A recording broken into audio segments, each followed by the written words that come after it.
Una, ano nga po ba? Nakabase po sa salitang beloved. Di ba? Yung ating core values. Ang una, letter B. Basahin natin.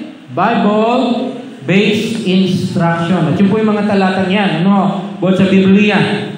Kayo na naman po titingin yan. Ano? Sa mga Biblia nyo. Our main source of truth is the 66 inspired Bible books. Every teaching and practical living must be according to God's Word. So binibigyan po natin ng emphasis. Pinagmumulan po natin ang katotohanan sa buhay nito ay ang Biblia mismo. Anim na aklat yan. No? Kaya natin in-emphasize yung 66 kasi may mga Biblia po na may mga dagdag. May mga bahagi sa gitna na hindi po inspired. Hindi po yung kasama doon sa kinanonize ng mga unang mananampalataya. At dahil doon, may mga mali, may mga okay sa history, pero mali sa turo. Kaya po ating ine-emphasize yung 66 lamang. Mula Genesis hanggang Malakias, at mula Mateo hanggang Revelation. Yan. At siyempre, malalaman natin yan kung tayo nga po ay nag-aaral ng Biblia. No? Kaya doon po natin ibabatay yung mga katotohanan. At kapag po galing sa iba ay hindi po agad natin paniniwalaan, kundi ikukumpara doon sa mga turo ng 66 na aklat na yon. Okay po? Kaya yun po yung boundary natin. Maraming Biblia ngayon na lumalabas. Iba ng ibang version, iba na rin ang mga salita. Kaya ang akin pong ipinopromote na maging Biblia nyo, iba ko lang sa office yung pong kumari, King James sa English o New King James Version. And then sa Tagalog po, ang Biblia version. Primarily, yun po. Pero okay din naman po yung ibang salin ng Biblia. Pero yun po akin i-recommend sa Tagalog. Dahil yun po ang mas pinakamalapit sa unang salin. At translation, literal translation. Para po, mas at least mag-guard po natin yung ating mga pinagkukuhanan ng araw. So, basahin po natin ang Biblia araw-araw, patuloy tayo makinig sa mga mensahe. Pangalawa, letter E is empowering servant leadership. So, ito po yung ating pinapahalagahan. Na yung mga leaders po natin ngayon ay servants. Ang unang-una ay servant. Yung po ibig sabihin niya na ang mga naglilingkod, lalo na mga tagapanguna, ay pinapakita yung pagbibigay halimbawa. We will model the servant example of our Lord Jesus Christ. We shall humbly and willingly lead to edify and build up His flock. Of course, ang Panginoong Jesus mismo ang ating halimbawa. Siya mismo ay Panginoon, pero pinaglingkuran niya ang kanyang mga alagad to the point na hinugasan niya yung mga paang madudumi. Diba? Ibig sabihin gano'n siya nagpakababa para ipakita na hindi lang siya parang Panginoon na utos ng utos lang. Yung po daw ang gawain ngayon ng mga politiko Pagka sila nasa posisyon, gawin mo to, parang siya ang pinaglilingkuran ng mga tao. Pero ang Panginoon, siya ay naglilingkod. Ganun po, ang pinaka-greatest among you, sabi ng Panginoon Jesus, shall be your servant. At we will do it para mapatatag ang iglesia, ang katawan ni Kristo. Pangatlo, napakahalaga din po lalo nito, loving relationships. Mapagmahal ng mga kaugnayan. Sabi po ng Panginoon Jesus, if you love one another, everyone will know that you are my disciples. Doon talaga makikita ng mga tao na tayo alagad, doon nagmamahalan tayo. Ano ba ibig sabihin noon? We take care and look for each other as a big family of God. Pamilya. Diba? Kung meron tayong mga sarili nating pamilya, lumaki ang pamilya natin dahil pamilya ng Diyos. At ito po ang walang hanggang pamilya. Minsan yung kapamilya mo, pagka hindi niya nanampalataya, hindi siya makakasama sa walang hanggan.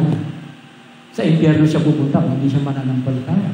Kaya as much as possible, gawin po natin ang lahat ng pagkakataon para sila ay mabahaginan ng gospel. We take care and look for each other as big family of God. We will imitate Christ's love, forgive, and help each other's growth. Tutulungan po natin ang isa't isa. Magpapatawad tayo sa mga panahon ng pagkakamali ng isa't isa. At sisikapin natin na hindi magtagal. Dahil nakakasira po ng mga relasyon ang hindi pagpapatawad.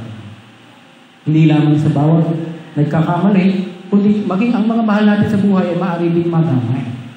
And even the church ay maaari din po mahawa ng mga bitterness, ng mga unforgiveness. Kaya meron po tayong pananagutan sa Diyos. Responsibilidad na gawin natin yung lahat. Una, nakatanggap naman po tayo ng pag-ibig ng Diyos. Yun po ang ating tutularan. Ang pag-ibig ng ating Panginoong Jesucristo na handang magsakripisyo at tiisin ang mga sakit para lang tayo ay mapatawad. And ipagkatiwala po natin sa Diyos yung ating mga nasaktang puso. Siya po bahalang gumanti. Hindi po tayo dapat ang gaganti. Hindi tayo dapat ang magpaparusa sa ating kapwa sa pamamagitan ng ating mga pagkilo, sa mga pananalita. Pang-apat na values natin, obedient intercession. Ano yung sabihin yan? We value individual and group prayers. Yung po, pagka sinabi intercession, pakikipamagitan o pakikipanalangin para sa ating kapwa.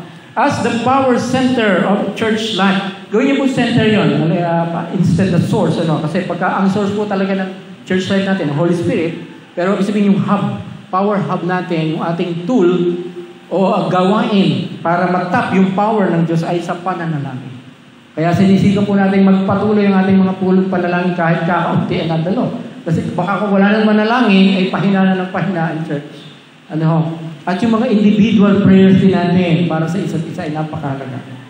And we expect God to pour out His blessings as we faithfully obey His will in submission to the Holy Spirit. Yun.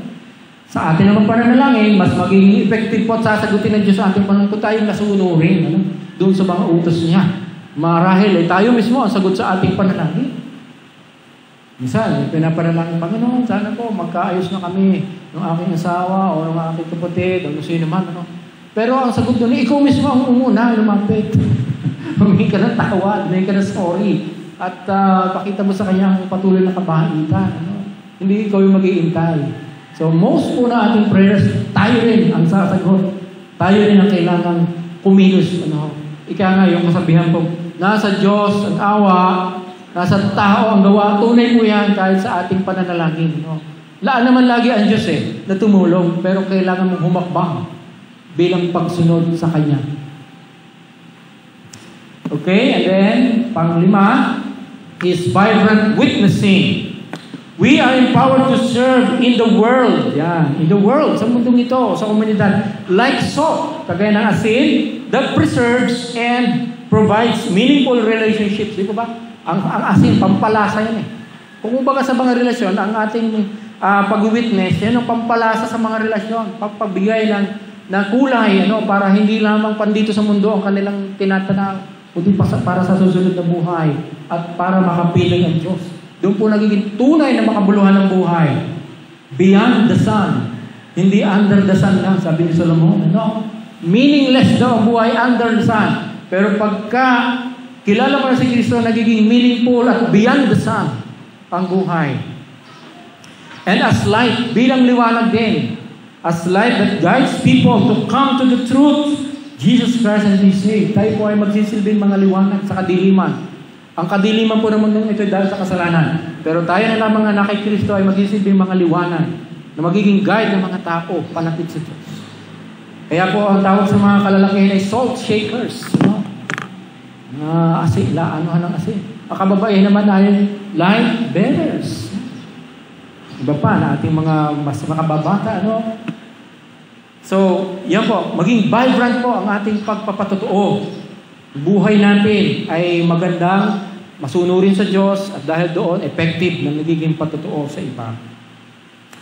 2 na lang, edifying, gift-oriented ministries. Sabihin po niya, yan po yung capacity natin to do God's work in God's way.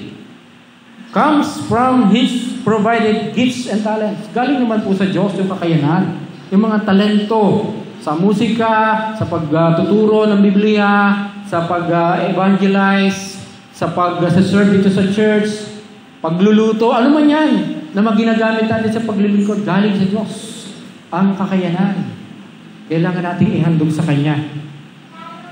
And we shall serve according to giftedness. Ang ibig sabihin din po niyan, kung ano ang kaloob sa iyo ng Diyos, doon ka maglingkod, yun ang gamitin mo. Huwag nating sikapin na lahat ay samahan natin na hindi naman natin kaloob. kasi mapoprostrate ka. Pero dahil sa point po tayo na ating dinidiscover pa, okay lang na sumama-sama ka muna pagka parang hindi ako masyadong confident dito. Baka hindi to ko kaloob ko. O kaya dito sa part na to, okay ako, parang nasisiyahan ang aking kalooban. Tapos sabi ko ng kapwa, sila daw inabe-bless. Yun po ay mga ilang palatandaan na yun ang kaloob mo. Umawit ka. Ano mo nang awit mo O kaya ay, talagang bless na bless ako. O kaya nagpayo ka. Naka-recite ka lang ng verse. So, take note mo yun. And then, i-affirm sa iyo yan. Sa ng pastor, ng mga elders, ng mga leaders sa church. Uy, mukhang ikaw ay mahusay ka na mag-MC. Uy, ang haba mo namang manalangin, pero parang may gift of prayer ka. Okay na, kahit matagal. Kasi parang talagang sasagutin na ng Diyos kung panalangin mo. Parang ganun, nadadama mo yung blessing ng Panginoon kapag ka ginagamit ng kapatiran yung kanyang gift.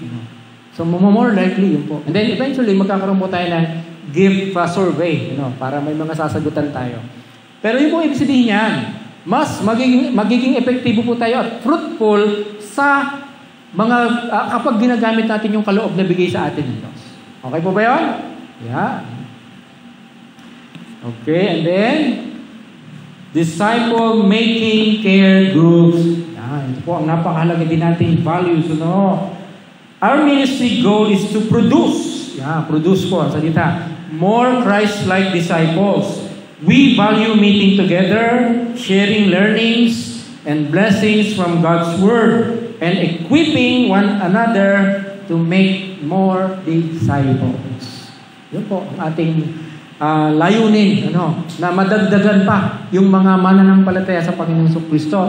At tama-tama po, tayo ay sa ganitong bilang natin, mas makikita natin kung talagang tayong lumalago nga. Hindi lang sa ating pagkaalam, kundi sa dami rin natin, kung maaakay natin ang iba nating mga mahal sa buhay, o kapitbahay, o kaibigan, katrabaho, kaklase, sa ating Panginoon. Ako po bilang pastor, aking role ay ipahayag ang mga natutunan ko rin buhat sa salita ng Diyos. Yun po ang manguna, ang mag-guide sa pag-i-equip sa bawat isa. Pero hindi po ako ang dapat gagawa ng lahat. Di ba? Kailangan po ay i-equip ang bawat isa. Para po yung picture ng mga bubuyog, di ba? Di ba? Para may mga kanya-kanya silang gawain. Kaya siguro naging yung Jollibee, sikat na sikat at talagang profit dahil yung kabisihan, may kanya-kanyang bahagi tayong ginagampanan. Hindi tayo taga-upo lang, umuupo naman tayo. Ibig sabihin lang, mayroon tayong paglilingkod na ginagawa para sa katawan ni Kristo. At lalo na po yung pagdidisipulo, lalo na yung pag-aakay ng ibang tao para maging alagad din ni Kristo. So yun po mga kapatid, may mga iba pang makukuha tayong values, pero iniugnay lang natin sa pangalan natin, beloved, para madaling matandaan. Kung atin pong gagawin lahat yan, o ating laging nasa sa isip yan, sa akin pong paniniwala ay tayo lalago bilang mga anak ng Diyos at dadami sa Kanya bilang Kanyang mga hinirang o mga lingkod. Okay, so yun po, nag-overtime po ulit tayo ngayon dahil gusto ko po ma-emphasize patuloy yung yan po ang patungkol sa discipleship. So yung una, yung isang paraan ng pagbabahagi ng ebanghelyo, yung kulay. Ito po, pagpapaalala sa atin, ano yung mga ating dapat ng mga dinidevelop na mga katangian, mga pinapahalagahan para maganap natin, magampanan natin yung ating misyon at pangitain sa church. Kaya ito ngayon po ang tanong. Ito po ang gagawin natin ngayon, after nito, at ngayon na po natin gagawin pagkatapos niya, para hindi na po pagkatapos sa service. Bibigyan ko po ngayon ng mga kahit 10 minutes ulit, pag-isipan at pag-usapan sa inyong kasalukuyang paglago bilang disipulo ni Kristo, alin sa mga nabanggit na core values, may kopya naman kayo, ang natitiyak mong tumitibay na sa inyong buhay. Yan. Kung nakita mo, pastor, ako mapagmahal na ngayon. Loving relationships, O kaya, i-explain niyo po, kung bakit. Number 2, alin naman ang kailangan mo pang paunlarin at mga tiyak na hakbang ang iyong sisikaping isagawa para sa layunin ito.